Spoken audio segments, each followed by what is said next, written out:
Welcome, everyone. We'd like to begin our formal program. And as we still are inviting folks in, please get settled, get comfortable. For those that are here in person, grab snacks. Sorry, folks at home, you're missing the snacks. But you'll have to come if you want to get those. So welcome to the 2024 Fall Showcase and Awards Program that's hosted by the IU Indianapolis Center for Translating Research into Practice. We're delighted that you're here to celebrate research that's interdisciplinary, involves students, community members, and faculty, and generates or uses generated knowledge to solve complex problems. My name is Steve Vieweg, and I serve as the director of the center, and it's a pleasure to host the showcase in the awards presentation. We hope that you'll learn more about the amazing translational and community-engaged scholarship here on our campus, and one way to do that is to follow us on social media. So we'll take you any way you prefer, by Facebook, X, Instagram. You can even check out our YouTube channel and certainly visit our website at trip.indianapolis.iu.edu. We're grateful to our founders, Chancellor Emeritus Charles R. Bantz and Dr. Sandra Petronio. Their passion and commitment to translational, community-engaged scholarship is the foundation of our work at the center. Now, sadly, Dr. Petronio passed away this last spring, and we'll honor her later in this program. However, this event exemplifies a piece of her dream, a space to recognize, honor, and promote research that is translational. So to kick things off, I'd like to invite Dr. Jay Gladden to the podium to bring a welcome from our campus. Jay was named the inaugural Provost and Executive Vice Chancellor at IU Indianapolis just this past October 1st, after serving as interim executive vice chancellor and chief academic officer from September of 2023 to this past October 1st. This is Dr. Gladden's fourth administrative appointment at IU, following stints as the associate vice president for learning technologies and university information technology services, associate vice chancellor for undergraduate education, and dean of the School of Physical Education and Tourism Management. Now, Dr. Gladden is one of the first scholars to study the branding of sports, publishing a wide variety of articles on the topic, including those focused on professional and collegiate sports. So given his applied focus, he's a natural big supporter of the Center for Translating Research into Practice. We're glad to have him here to bring a welcome from the campus. So welcome, Jay.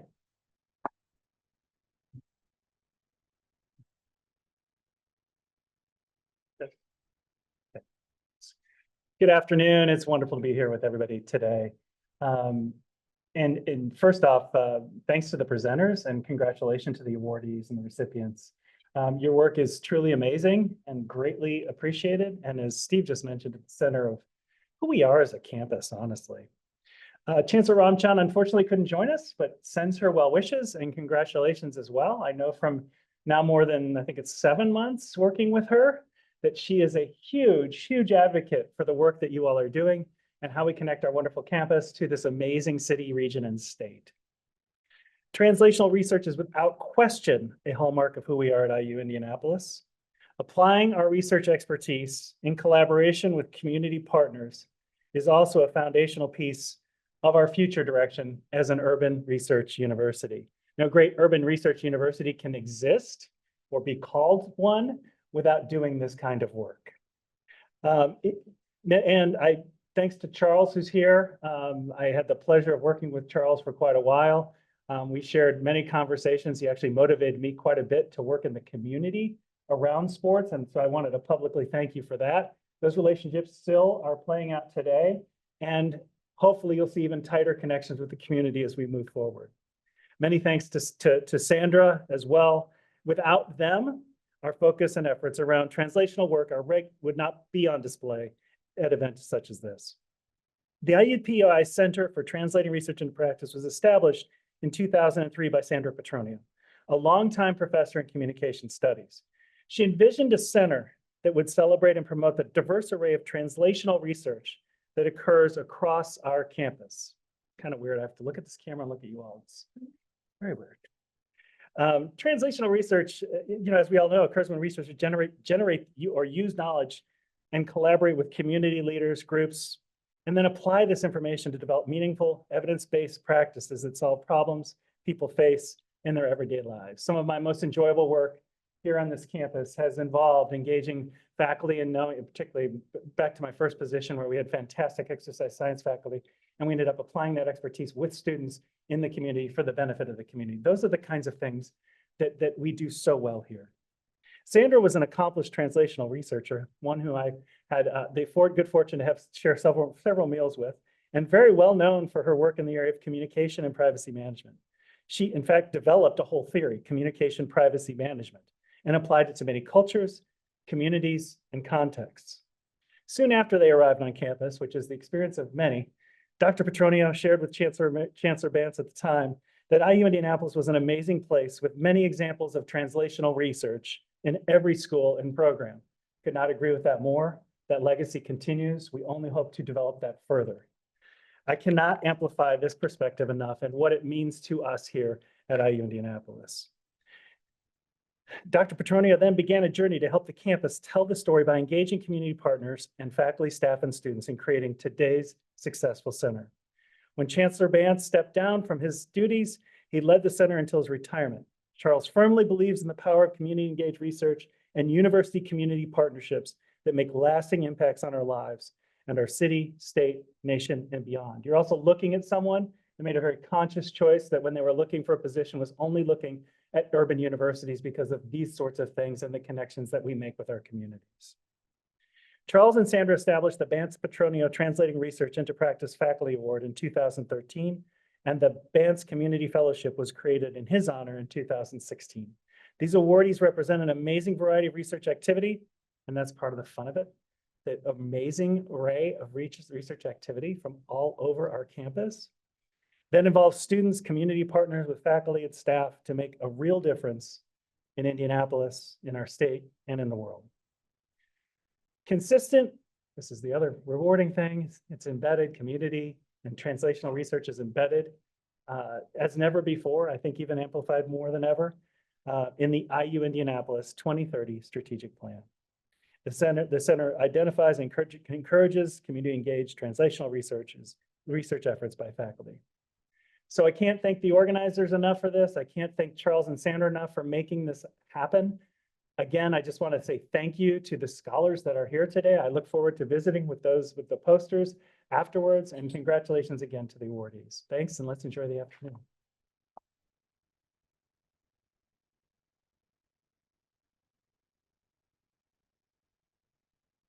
Thank you, Jay. Let's get our slides caught up to where we are. Okay.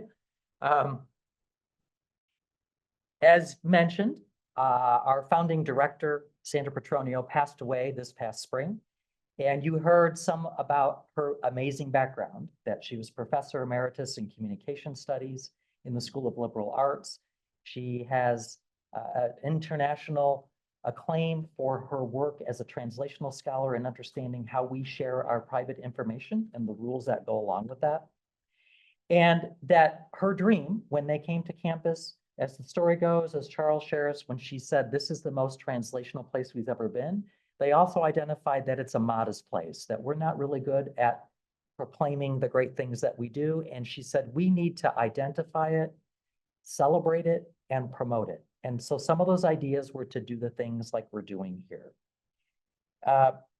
It's a great story, and it's with great sorrow, but also with great admiration that we recognize her contributions to our campus and to the many examples of translational research from all of our schools and programs that indeed do make a difference in our community, our state, and our world. So we'd like now to share just a few images of our beloved colleague as we reflect on her many contributions and recognition of a life well lived.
Thank you, Sandra, for all that you gave us. And now, as she would have expected, it's time to honor this year's awardees. So we'll start with inviting Dr. Laura Holzman. By way of introduction, Laura Holzman, along with Elizabeth Kreider-Reed, were named as the Bantz Community Fellows in 2023. So please welcome Dr. Laura Holzman to provide a brief update on their project, Indie Toxic Heritage, Pollution, Place, and Power, and then she'll introduce this year's award.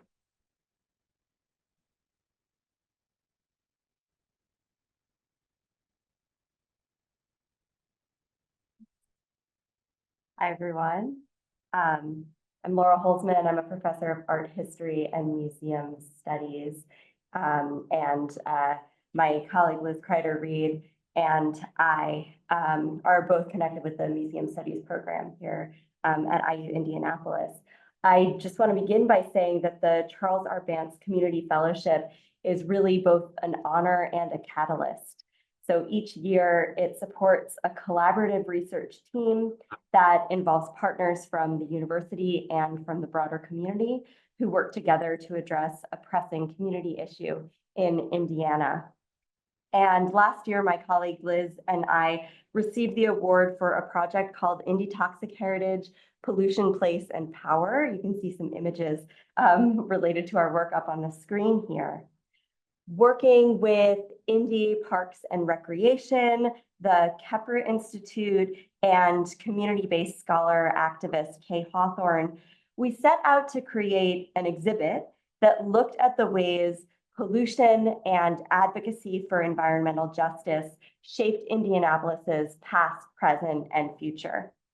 We wanted to connect work and stories from across the city and center the human side of impact and action. And I'm really proud to say that we accomplished what we set out to do and also so much more.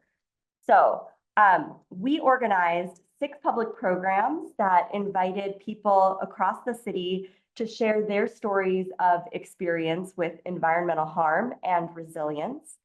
We created a crowdsourced digital community archive to gather and preserve these stories so that they can be resources for others in the future. And drawing from these stories and synthesizing more than a century of advocacy, journalism, and scholarship, we created a traveling exhibit that has appeared at 3 Indy Parks locations and a statewide water summit, and is slated to continue traveling to additional parks and other community sites in 2025. You can see the first panel from the 10-panel exhibit over on this side of the room. People who've seen the exhibit have told us that it's really meaningful to see their own story reflected in the show. We've also heard people comment that they learned surprising new things from the exhibit, including that their neighborhood experience has parallels in other parts of the city. We're using the exhibit to tell an important part of our city's history and also to connect neighbors, advocates, and community leaders who want to work together toward the goal of a safer, more sustainable, and more just future. The project is continuing to grow in exciting ways. We are currently in the process of developing a digital version of the exhibit and creating curricular connections for high school students. The project has received additional financial support from Indiana Humanities. We published some of our storytelling tools in an open educational resource, and we'll be speaking about the project in Montreal this spring at the annual convening of the National Council on Public History. So much of this work happened because of the springboard that the Bantz Fellowship provided, and we are really so grateful for this opportunity, and we hope that generous donations enable more exciting community-engaged research to get jump-started like this in the future. So with that in mind, I want to introduce and congratulate this year's recipient of the Bantz Community Fellowship, Gregory Druschel, who is an associate professor of Earth and Environmental Sciences in the IU Indianapolis School of Science and will be working on an urban field camp, which you will learn more about in a few minutes. Come up, Greg.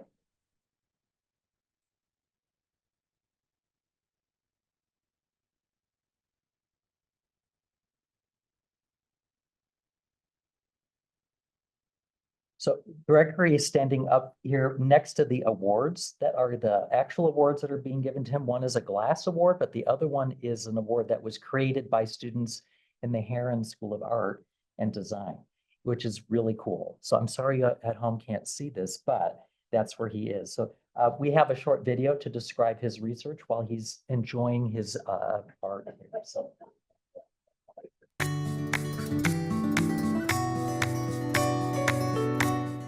What we're doing right now as part of the Bantz Fellowship is taking a look at this location, the Octavia Visionary Campus.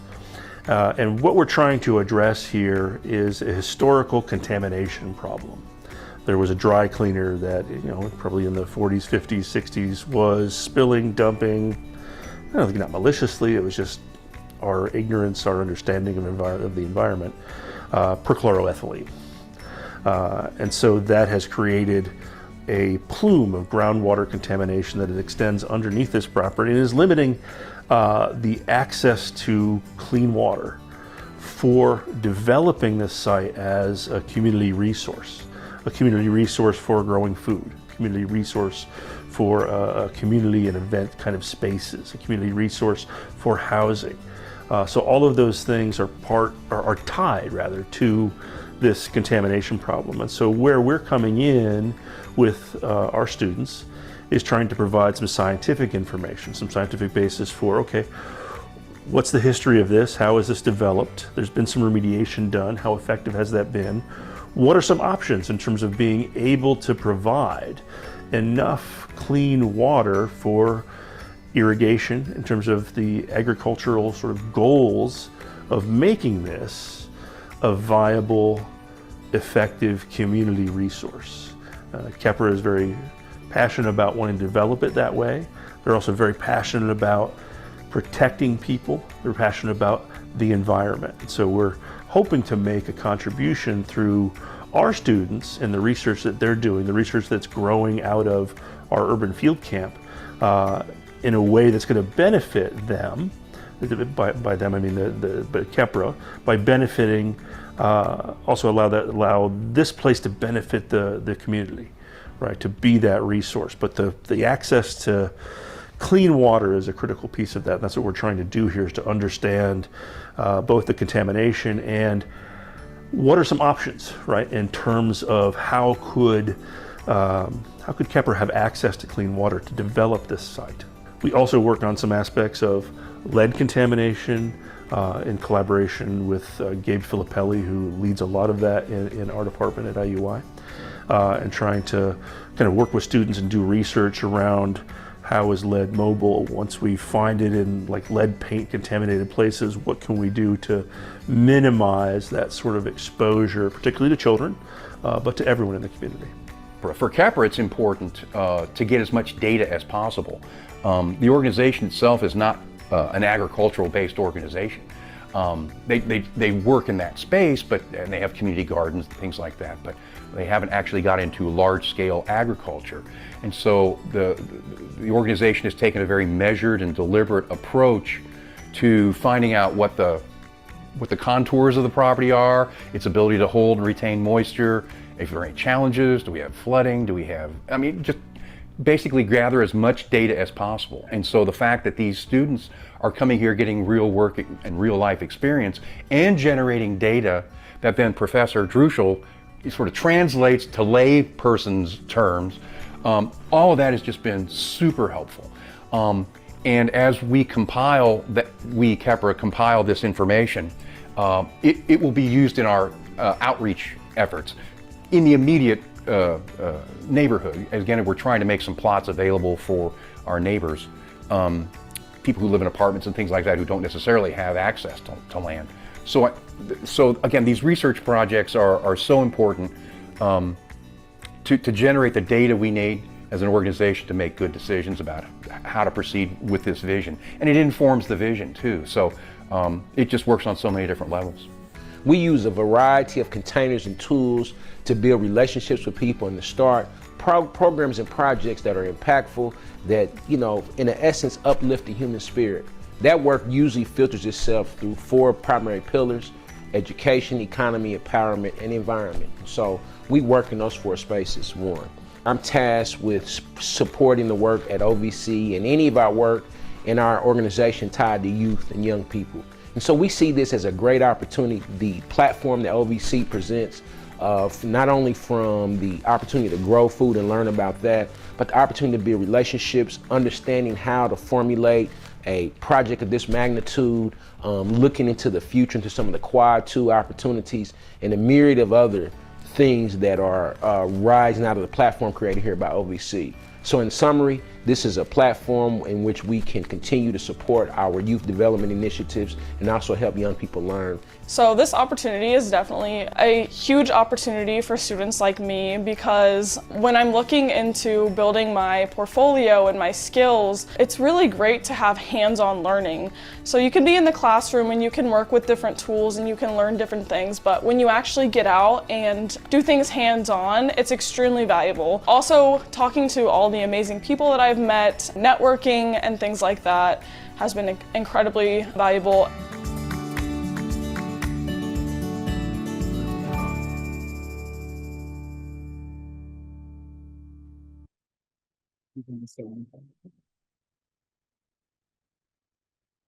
Sure. I just really like to thank everyone for coming, and especially, of course, I want to thank Chancellor Bantz and Dr. Petronio for establishing this, and you know, hopefully our work in the community really continues and builds on that vision. I really appreciate the opportunity to work with folks like you saw, Tom and Khalil, and students like Annie, and really sort of have this opportunity to work on our science, education, and research in partnership with the community. I think it's been such a,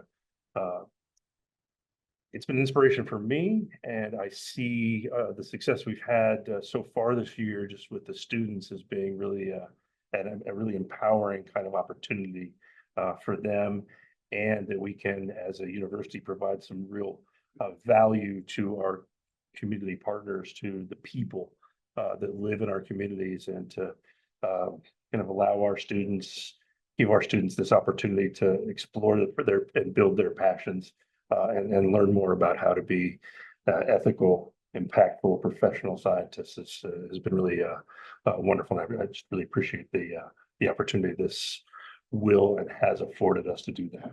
Thank you. Thank you very much. We're gonna get pictures later, okay? So leave them there for now, and then we'll get the pictures later.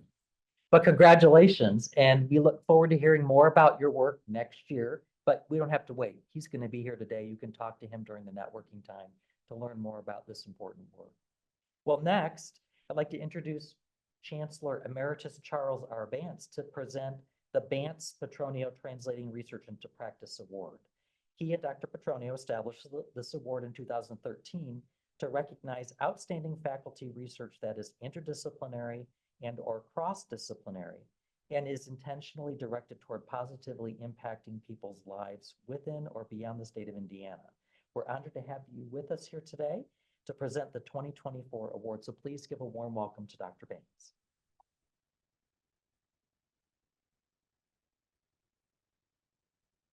Thanks, Steve. I'm going to get my trusty iPad. I'm learning to adapt to having to do everything myself. I'm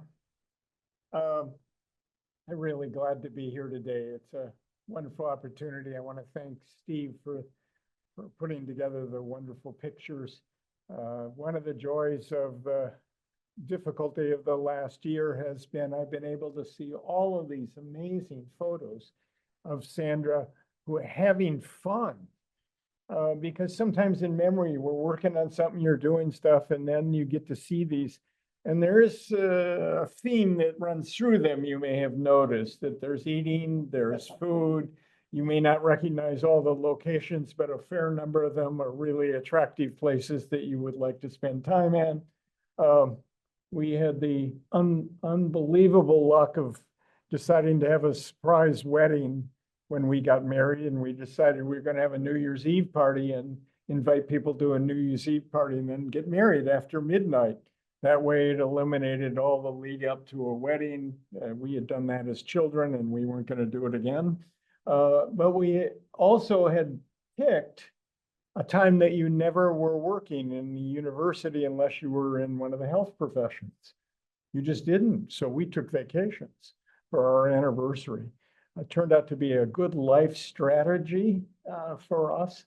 And so a number of those pictures were celebratory events when we were traveling with family or just the two of us. So it was very nice to see those, and I want to thank you for it.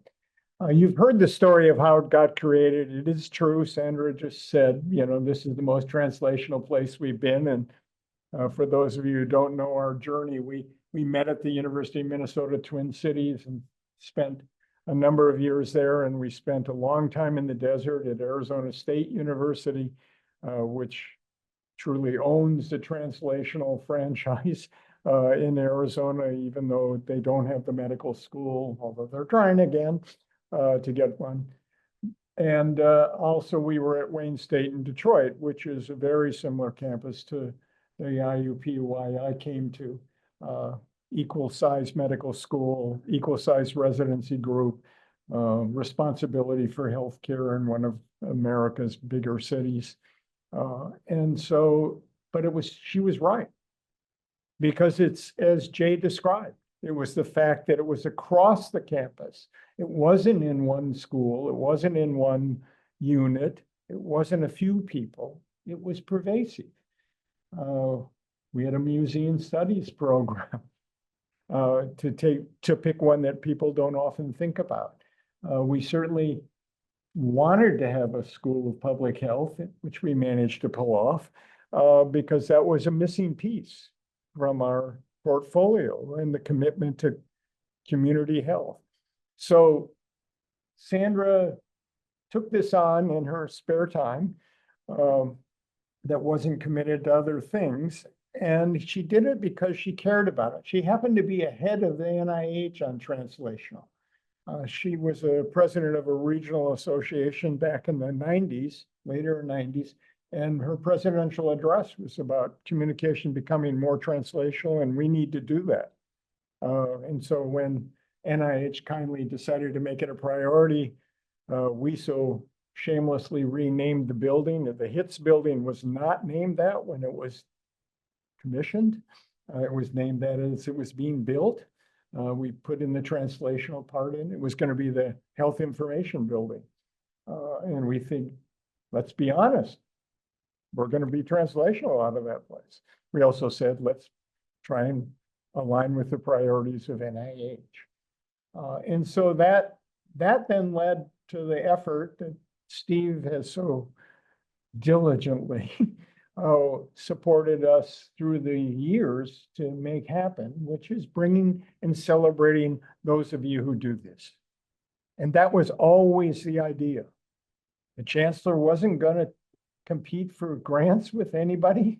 The chancellor was going to support you as you did this work and reflect it. And that's what we tried to do. And I'm so pleased to hear Jay and hear the chancellor talk about their feelings about this, because I think it is truly one of the advantages you have here that isn't elsewhere. It's just not. And so taking advantage of the commitment you bring to this work, and some of you grow to this work here because that's why you came. And that, I think, is a key part of it. We decided to make a gift to establish the award because we thought it was a good idea. Why not pick out somebody each year? It's a tough challenge to do, the committee who does it. I've never been involved in. That's part of the deal. When you make a gift, you can't be involved in the selection of who gets it. And that's a good thing. And they've been picking people out, and it's difficult for my belief to do it. And this is the 12th, which is in and of itself amazing. Happens to be the same number of years I was chancellor. I had that moment of realization. And I'm not going to say how many years it's been since I've been chancellor, but it's going to be double figures soon. I am really pleased to be here to do this. I couldn't do it last year, and I'm very happy to be here this year to recognize one of our colleagues.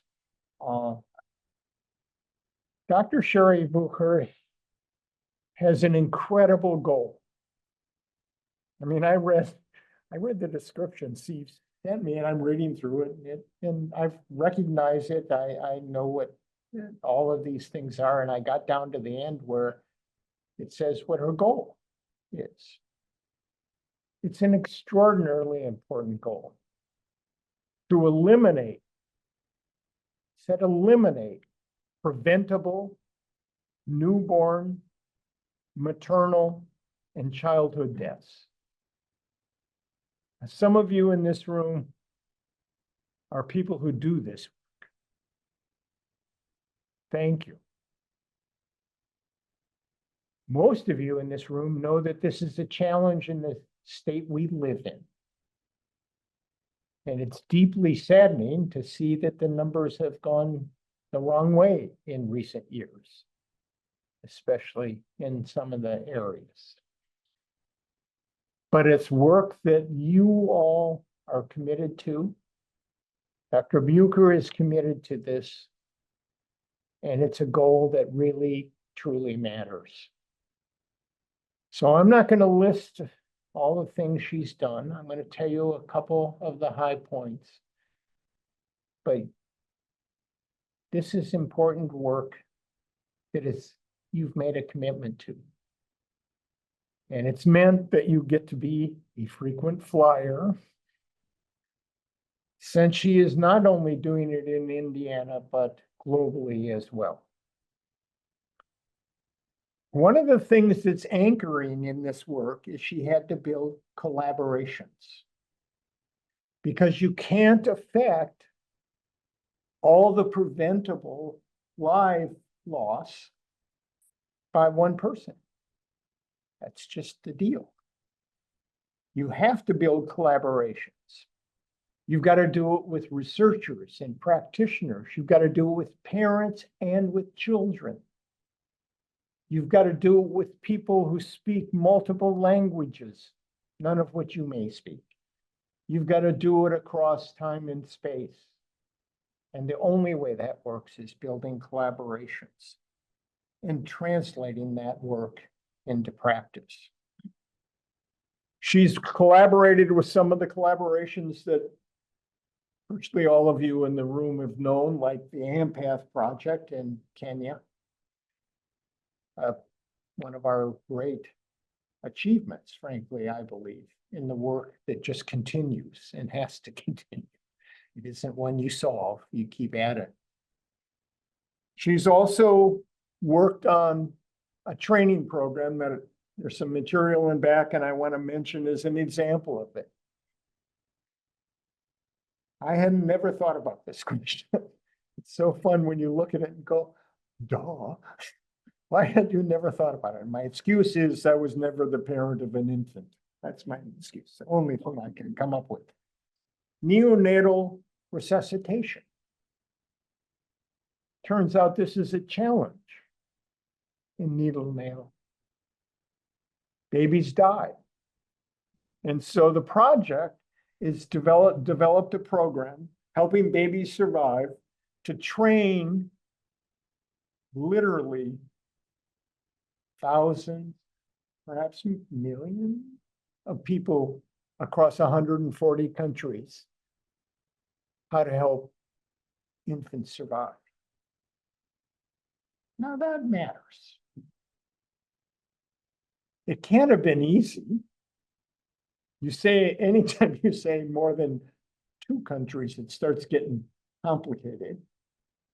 And there's no way you can say 140 and not be saying every time zone, both hemispheres, and all that means to trying to do anything with anyone, even with technology. So the ambition is real. And the work is real in terms of that down on the ground, people have to learn something to save that infant in that time when there happens.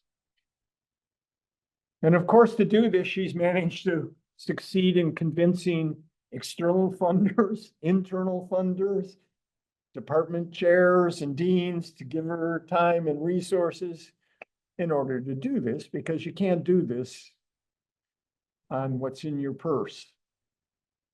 It takes time and energy and resources. So I'm really pleased to hear about this today. I'm pleased to have this opportunity. I'm glad you're here to do it, and especially some of you who care so deeply about this area. I'm pleased that you were able to get away from the hospitals to do that. So I'm happy to welcome Dr. Sherri Bucher to make a presentation.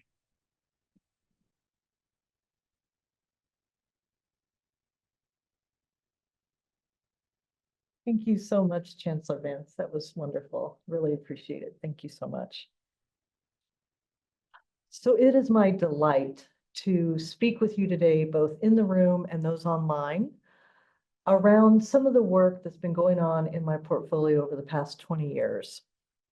And the title of this talk will become obvious in a couple minutes. First, I just want to go over a couple disclosures and some objectives. So all the photos that you will see in this presentation are used with the consent of the people depicted or their guardians if they're minors, or they are Creative Commons licensed images. Most of the work that I describe has been funded by either internal or external grants. And if you want more details on that funding, please contact me afterwards. I'd be glad to hook you in with the details. And I have served on 3 editorial committees on behalf of the Helping Babies Survive program with the American Academy of Pediatrics. I'll be describing those programs in this presentation. And I'm also talking about a biomedical device for which I hold intellectual property. So there's 3 things that I want you to walk away from this brief talk today. First, I want you to understand how urgent the problem of global maternal and infant mortality is. Secondly, I want to present just some snapshots from my 20-year portfolio and talk about the amazing work that my collaborators have done over the years. And finally, a very brief reflection on some of the lessons that we've learned. So it's the day before Halloween, and I'm going to tell you some scary stories right now. There's about 300,000 women a year who die from pregnancy and childbirth complications. We know the leading causes of death among moms around the world. It's hemorrhage, infection, and hypertensive disorders.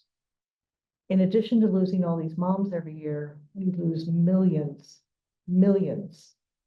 of babies every year. 2 million babies we lose to stillbirth. Many of these during labor and delivery. Think about how tragic that is. Think about the families who are looking forward to this baby, dreaming about whose nose he has, whether he has grandpa's ears. The mom goes into labor and the baby is delivered dead. Then in addition, we have 2.4 million babies who are born alive, but within the first 28 days die. In fact, when you think of all of the under 5 years child mortality, about half of it occurs during the first month of life. So let's think about the numbers a little bit. During my 30-minute talk today, we're going to lose 17 moms and 252 babies. Across this entire 2-hour showcase event, we're going to lose 68 moms and over 1,000 babies. And every day, we lose 810 mothers and over 12,000 babies. That's equivalent to 4.4 million babies a year. That's greater than the population of the entire city of Los Angeles, which is our 2nd most populous city in the United States, and it's almost equivalent to the entire population of the state of Kentucky. That is how many newborns we lose every year around the world. Now, this burden of maternal and newborn mortality is not equally distributed around the world. Most of the burden is shouldered by low middle income countries in regions like Sub-Saharan Africa and Southeast Asia, as well as Latin and Central America. Here's the tragedy. It's estimated that 98 to 99% of all of these thousands of mothers and millions of babies we lose every year, actually those deaths are preventable. We know when moms' babies die, we know what they die from, and we know what we need to get to them to prevent the deaths. The problem, the challenge that we face is actually getting the interventions to the people who need them at the time that they need them. As Chancellor Bantz mentioned, all global health is local health. And within Indiana, we also face this profound challenge of maternal and infant mortality. Our rates are appalling, and they've gotten worse over the past few years. We have the 10th highest rate of maternal mortality in the United States. And the United States has one of the worst rates of maternal mortality of all developed nations. Indiana has the 7th highest infant mortality rate in the United States. And in some zip codes, we have infant mortality rates that are akin to what I see when I work in Sub-Saharan Africa. It's really appalling, and it's something that we need to work on. And that's what my team has worked on over the years, because there is hope. Even though this is a scary story, it has a lot of happy endings.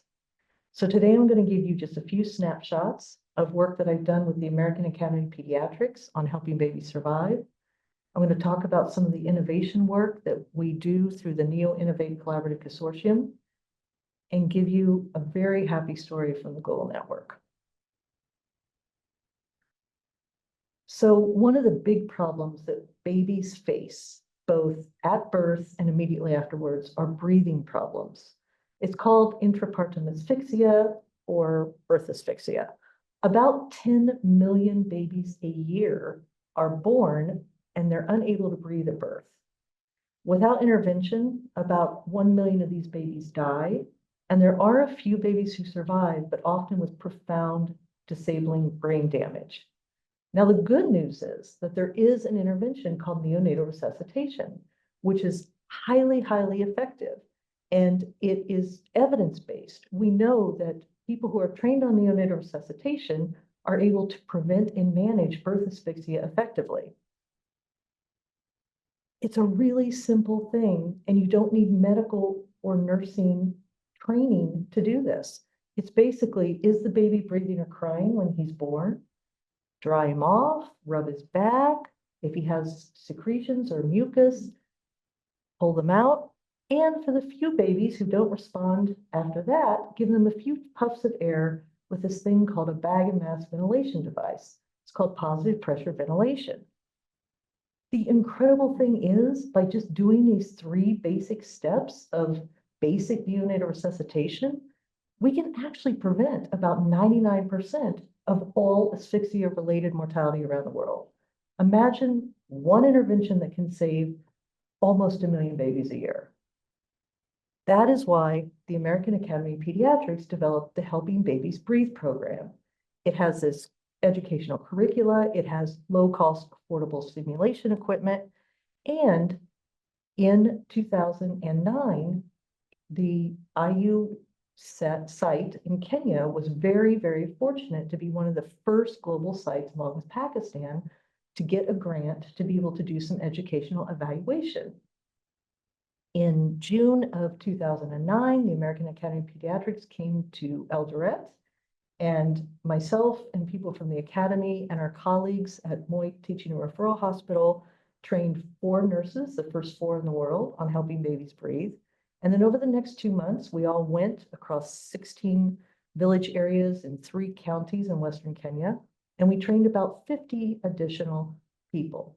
So this is between June and August of 2009.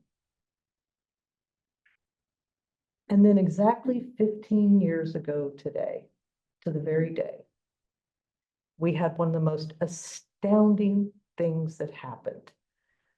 The first baby in the world was recorded to be saved by a midwife who had been trained on helping babies breathe.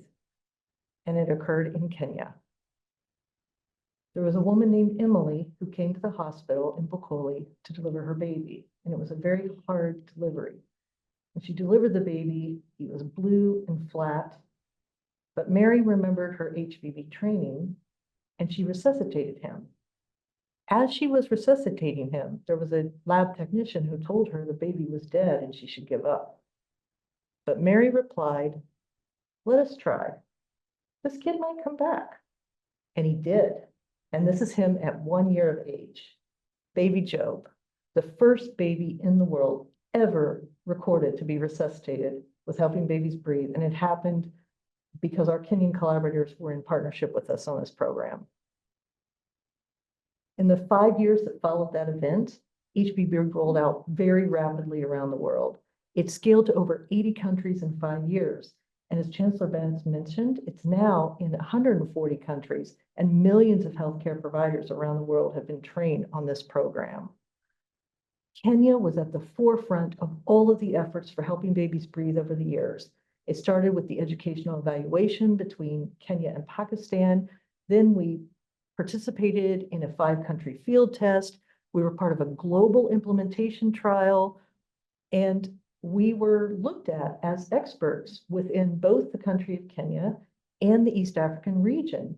We were asked to sit on various committees to integrate helping babies breathe into the national and international guidelines and into the processes at the hospital level and at the Ministry of Health level. We also developed a number of innovations as a result of our participation in this program. The other thing that translated from this initial program was that there were 2 other newborn care programs that rolled out. These were care programs not just for the first 10 minutes after delivery, but for the first 24 hours after birth, and then for the care of small and prematurely born babies who are very vulnerable to death and mortality in these settings. Now, speaking of translation, the Helping Babies Survive programs have actually been adopted by the World Health Organization, and they have been moved into 2 new courses called the Essential Newborn Care Courses 1 and 2. And if you come to the table in the back, you'll see the Helping Babies Survive action plans. You'll notice from these action plans on the screen, they look very, very, very similar. They were so successful, and the evidence base used to develop them was so good that the WHO has actually adopted them now. So that's really, really exciting. They're starting to roll out now at the national level. As I mentioned, being involved with the Helping Babies Survive programs also resulted in some innovation work that we realized that there were problems that we were seeing when we went on our site visits that needed to be addressed in innovative and creative ways. And that's where the Neo Innovate Collaborative Consortium was born. We focus on solutions that will empower and equip healthcare providers, parents, and communities around the world to deliver the evidence-based care at the time that they need to deliver it. And one of the things we develop are digital health solutions. So in collaboration with the Perkiasa Lab for Health Innovation at the Luddy School here in Indianapolis, from 2016 to present, we've developed a suite of 7 digital health tools for education, training, data collection, reporting, and decision support.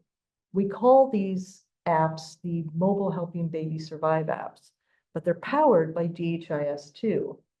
DHIS2 is one of the most widely utilized health management information systems in low-middle income settings around the world. So by building our apps into the architecture of DHIS2, we're not building a standalone solution.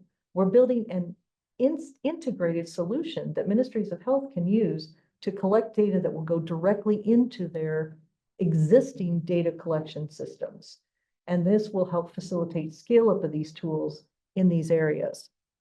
We have evaluated these tools in Kenya and in Nigeria among 274 nurses and nurse midwives and found that they are remarkably robust. They never broke during the 2 years that we were rolling them out, and we were testing them in these settings. And we've developed them specifically to be open source. We want these tools to be available to the world. So they are incubated within the Libre Health collaborative community. We have had several cycles of summer Google of Code programmers who worked on them, and all of our code is readily available on GitHub and GitLab. We also quickly realized when we were working in the field that there is a profound disconnect between the interventions that we know that work to help protect premature babies and getting them scaled up in the settings. There's 15 million babies a year who are born prematurely, and premature babies are at high risk for all sorts of health problems. Virtually none of them can control their body temperature. This is called hypothermia. When a baby gets cold, they're unable to have the energy to eat or even to swallow sometimes. They are using all the energy trying to stay warm, and so they can't grow. They become more susceptible to infection. So hypothermia is both a direct and an indirect cause of a large amount of death among premature babies.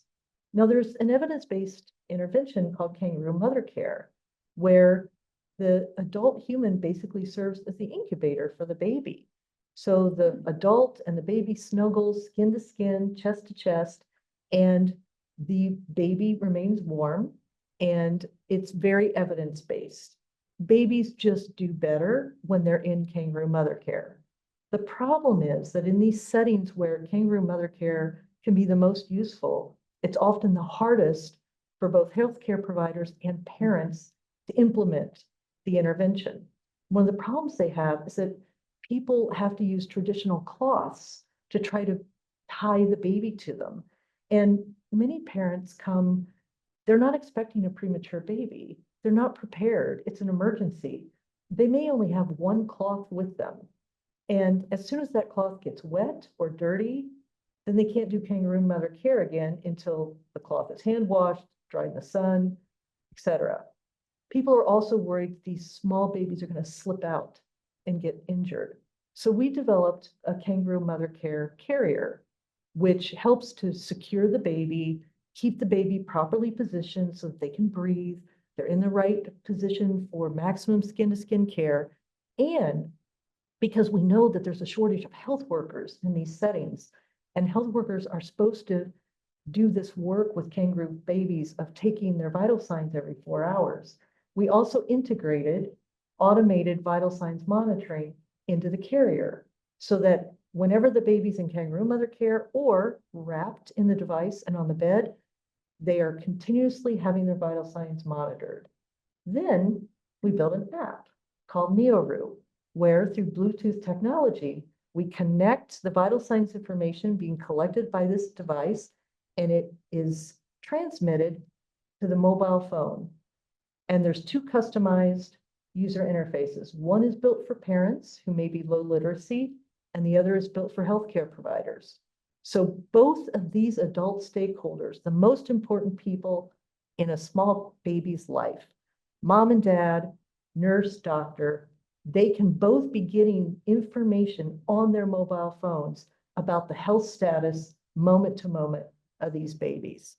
We have performed extensive feasibility and acceptability testing in both Kenya and the United States. We have done extensive bench engineering verification. During COVID, we used baby pigs, and we did safety and efficacy testing. And now, just last week, we applied for funding, which if we receive the funding starting next year, we will be doing a clinical effectiveness test in a kangaroo mother care in a very busy public hospital in Nairobi. We've also had 4 patents issued for this, and it covers about 21 different countries around the world. So now let me just talk a little bit about the global network. The global network is a multi-country disciplinary, multi-center clinical trials network that's funded by NIH at 8 sites in 7 countries. And Kenya was part of this network from 2008 to 2023. During that time, we had a lot of remarkable achievements. This was initially run by the PI from IU School of Medicine, Professor Ed Lichty, and our colleague, the senior foreign investigator at Moy University, Fabian Essamay. In 2017, I was very honored to be appointed the US-based co-PI for this initiative. We developed a population-based newborn health registry in which we accumulated data on 120,000 mother-baby pairs during our time in Kenya. We also participated in 16 common protocol studies and contributed to over 125 global network publications, as well as well over 100 publications from our own investigative team.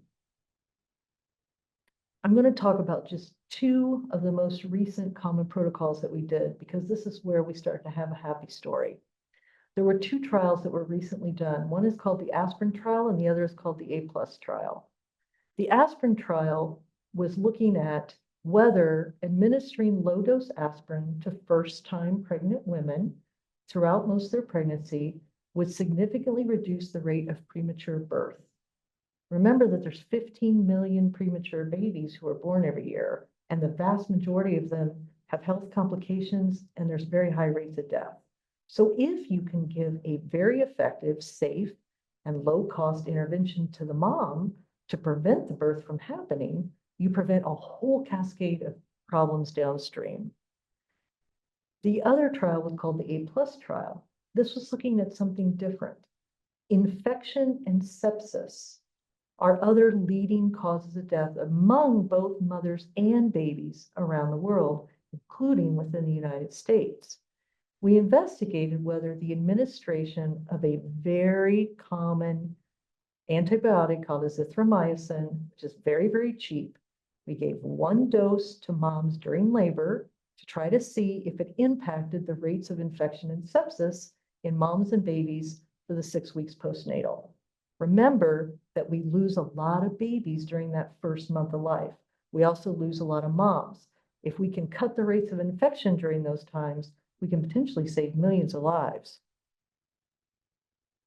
And both of these trials are what should give us hope about this complex challenge of maternal and newborn mortality. We found in the aspirin trial that it was safe, effective, and a very affordable intervention. We also found that it significantly reduced the risk of delivery before both 37 and 34 weeks. And so if this intervention was scaled around the world, we could avoid 1.6 million premature births a year. And we also observed a 14% reduction in perinatal mortality.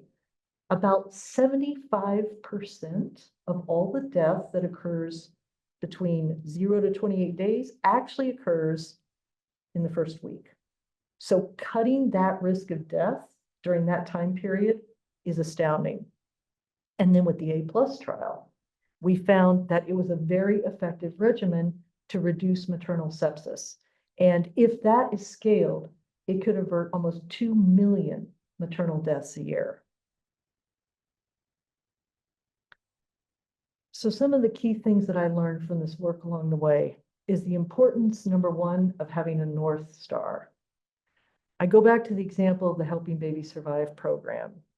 Their North Star was to reduce global and local rates of neonatal mortality. But then they had a sub-aim, which was to improve neonatal resuscitation coverage by skilled birth providers. They aligned everybody in the partnership around that North Star, and anything that would achieve that was supported, and anything that distracted from it, you were told to do on your own time. So it was a very activating vision, and it worked. I mean, within the Kenyan setting, because we, the team in Kenya, we bought into this North Star. we very rapidly started to see impact, both impact in terms of publications, impact in terms of media response. We were featured on ABC News as one of the leading sites for helping babies breathe.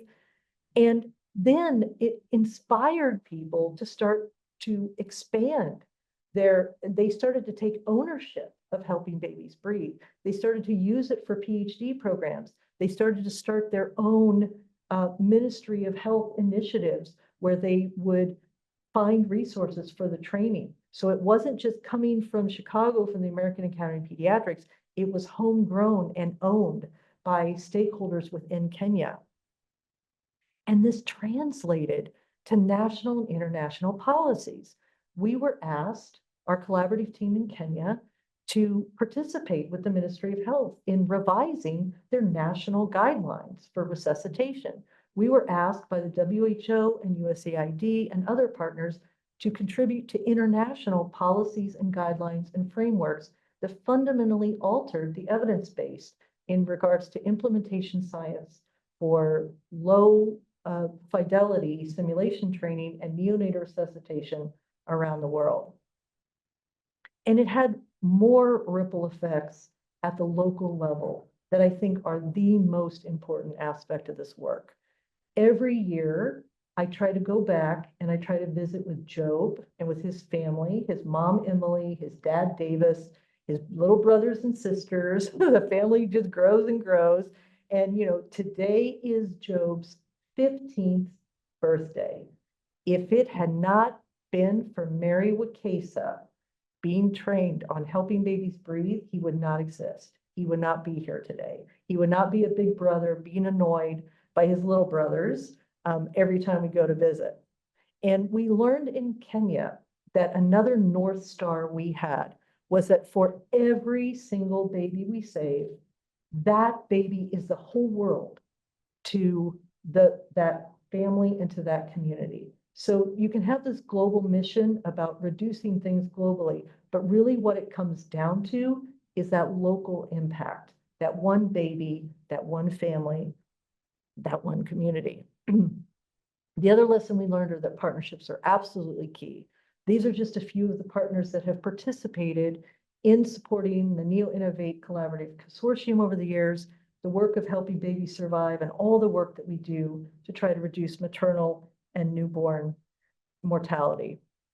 And of course, partnerships are nothing without people. So it's the North Star, it's the partnerships, and it's the dedicated and passionate people that make up those partnerships. Without the people, you can't move. And so, maternal and newborn mortality are very urgent and scary global challenges. They're complex, wicked problems. However, I remain psychotically optimistic that we are going to eliminate a large proportion of preventable deaths among mothers, babies, and children in my lifetime. I know, because I've seen it and I've lived it, that translating research into practice actually leads to immediate positive impacts for everybody, individually and collectively.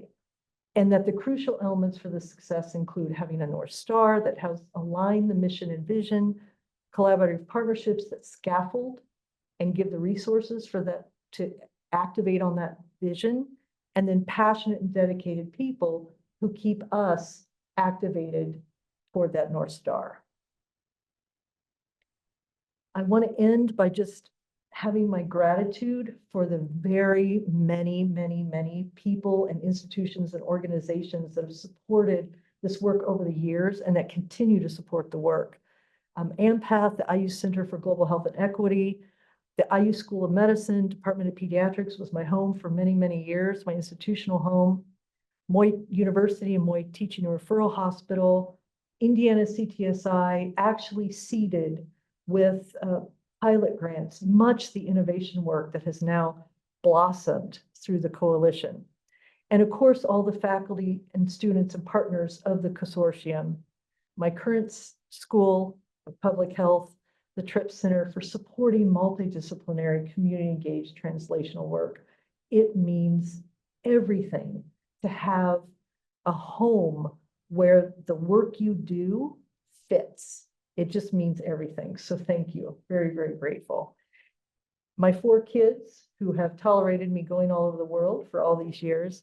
And finally, the mothers, the fathers, the babies, the healthcare providers, all the communities that have given me the absolute honor and privilege over the years to come into their spaces and to work with them in a collaborative way, to partner with them so that we could try to achieve our North Star. Thank you very much.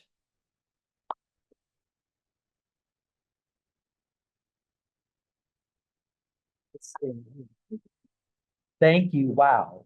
And we'll want to get pictures of you with your award as well later. And there'll be an opportunity to ask questions and talk more about this research as we have our networking time in just a few moments as you're getting pictures with your award. So please give warm, generous applause for this amazing work.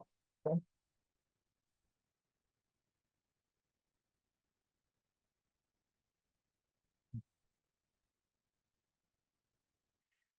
Well, congratulations to all of our awardees this year and in the past. And as you can see, it's amazing work. And that this work, as you heard from our previous awardees, is only possible because of the great support that happens on our campus and from community partners. And so now it's my pleasure to welcome my dear colleague and collaborator, Amy Warner, who's the Vice Chancellor for the Office of Community Engagement, who will talk to us about how we can all support these valuable research activities into the future. So Amy, please give her a warm welcome.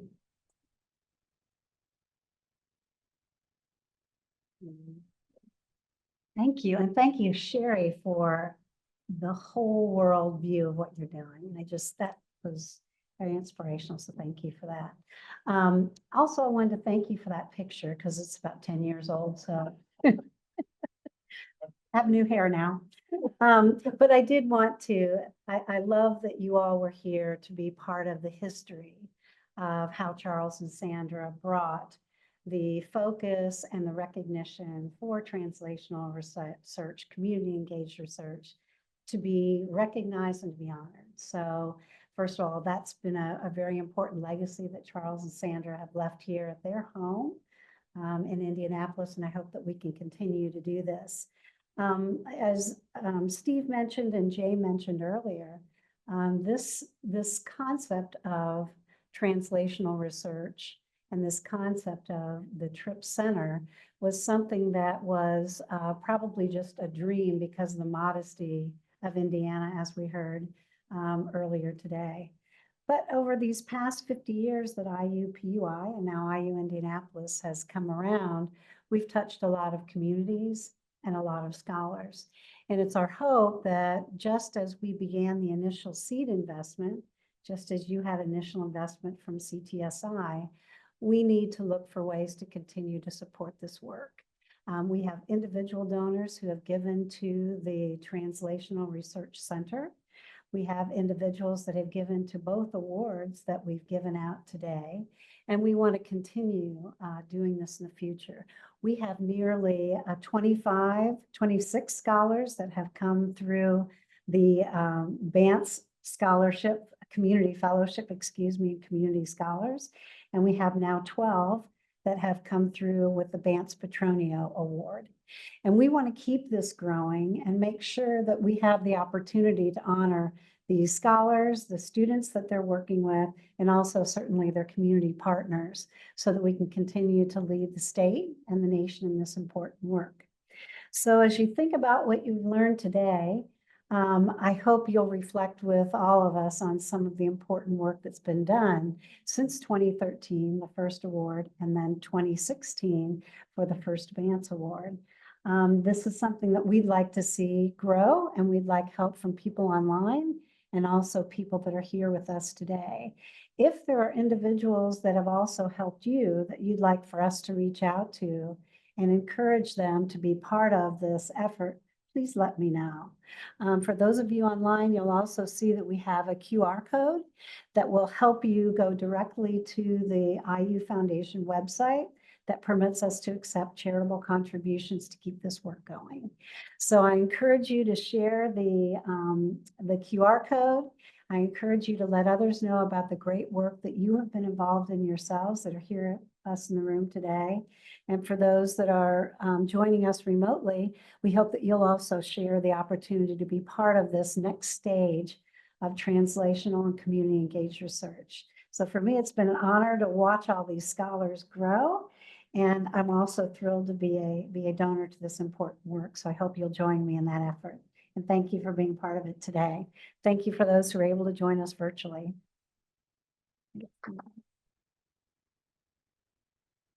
Thank you, Amy, for highlighting this opportunity and the importance of continuing this work.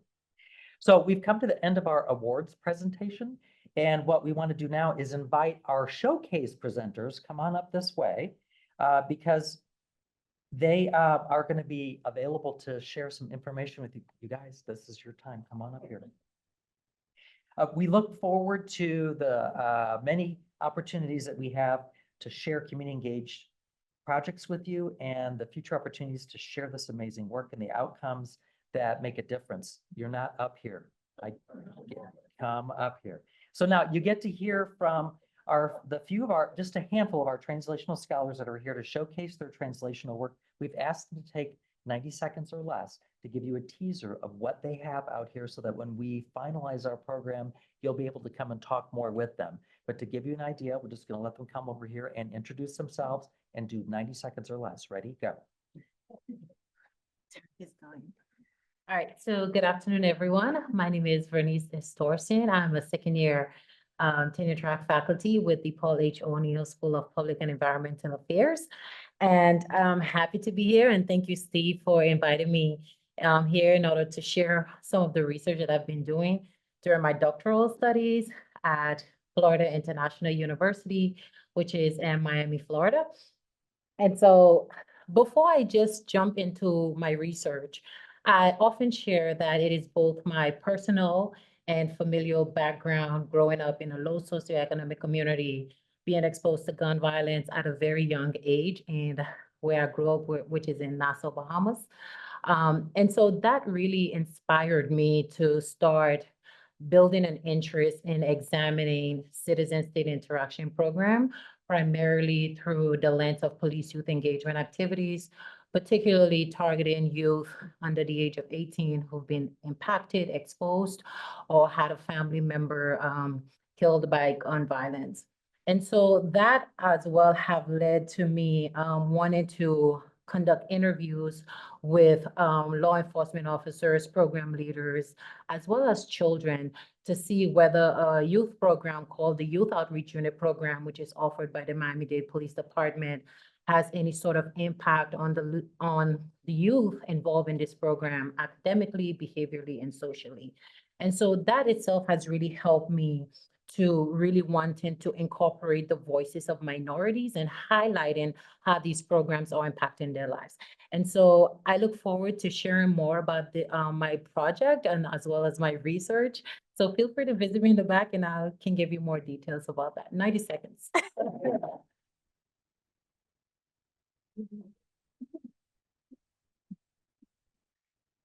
Hello, everyone. I'm Jen Shaker. I'm from the Lilly Family School of Philanthropy, where my focus is on fundraising and the fundraising profession and building the capacity of the nonprofit sector to raise philanthropic funds to achieve organizations' missions, which in turn contribute so much across our society in the US and around the world to solving problems, bringing enriching opportunities to our lives, seeding innovation, as we have heard today, and as an example of the work that many of you are doing in this room through philanthropic dollars have supported so many of those things. So I have brought some examples of the work that I have done along with many others in the school to build research-based practices in fundraising, to do research that can inform the work that will enable us to do to do better for our organizations, to do better for the communities that we serve, to have more resources for them. So I have some examples of ways that we both do research. I've done research, my own research, but also ways that we bring research from others working in this space out into the practice community through books, through professional education, through many other means. So thank you so much.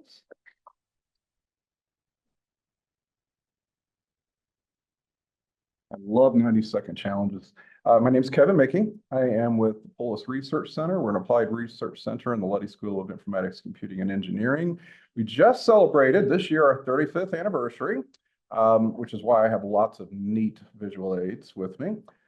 During that time, we have had over 1,000 projects, many of them representing collaborative research. Some of you have been involved in that, and all of you we'd love to be involved with. Our 3 areas of focus are public health informatics, community informatics, especially in areas of crisis and natural hazard resilience, and community analysis. I'm here not just to tell you about our research, but I'm here to give away free stuff, that's an attention getter, right? One of the things that I'm really proud of over the last 3 decades that we put together is the Savvy Community Information System. Savvy is one of a kind. It's the most comprehensive, detailed community information system in the United States. Has over 80 different data providers, roughly 13,000 socioeconomic variables covering health, education, crime, and much, much more. Covers 11 central Indiana counties with that data, and southwest Indiana. We've got roughly 1,000 additional variables. That together covers roughly 38% of Indiana's population. And we have data that covers the entire state. And first and foremost, we really love community engagement. Our partners number in the hundreds. If you're looking for partners, us or otherwise, I encourage you to come visit us. I love the Polis Center. Been here for over 35 years myself. So I've literally watched this university come, grow, and thrive. And I look forward to the future. It's going to be great. Thanks.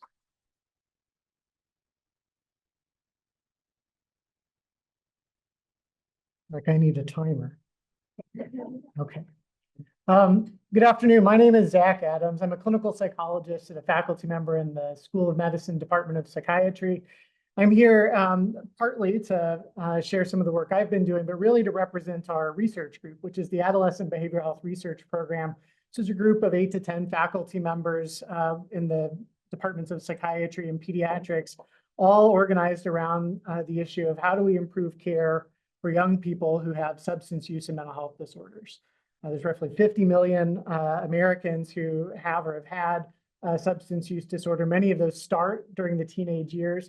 So a lot of our work focuses on how do we set up really good training, prevention, early intervention, and treatment services, not only across sort of the translational spectrum, but also across the clinical spectrum, thinking about all the different places kids receive care.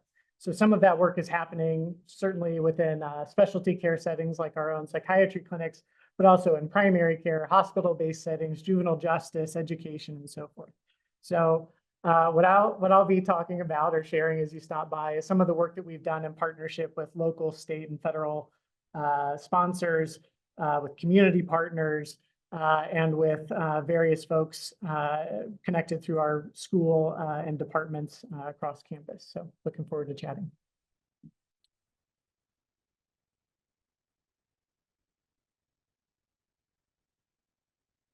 Hi, I'm Soo Hyun. I'm a faculty at of Library and Information Science at Luddy School of Informatics, Computing, and Engineering. So I'm today representing a team of researchers and librarians doing a study called Family Makers. So Family Makers is a 3-year design-based research study really to organize our efforts around how do we provide better access for STEM learning, particularly engineering learning opportunities for people in the rural area. Because rural, and the way we approach things is through the public library that has historically been the place where people gather for information and learning opportunities. So we partner with 7 rural communities, rural public libraries across 7 different states. And we've been co-designing the curriculum, implementing, and we're doing 2 iterations of the curriculum. And we have very exciting results showing that there is evidence of this impact. And we're talking about yeah, we have a meeting tomorrow, but talking about how to make it more sustainable and more disseminatable to other libraries in the future.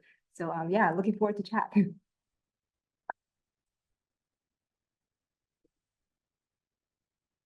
So that gives you an idea of what you can have an opportunity to go talk about. I'm sorry for those that are at home, you don't get to do that. So you might have to check our website where you can find out more information and ways to contact these folks and many others that are part of our Translational Scholar Network. So we encourage you to do that.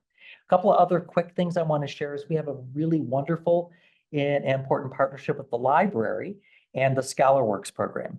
And so the way this works, the library very graciously supports our translational scholars to make their journal articles and other publications easily accessible to their community partners. So you're looking at a sample of how one might access these by going to our website and just clicking on the materials.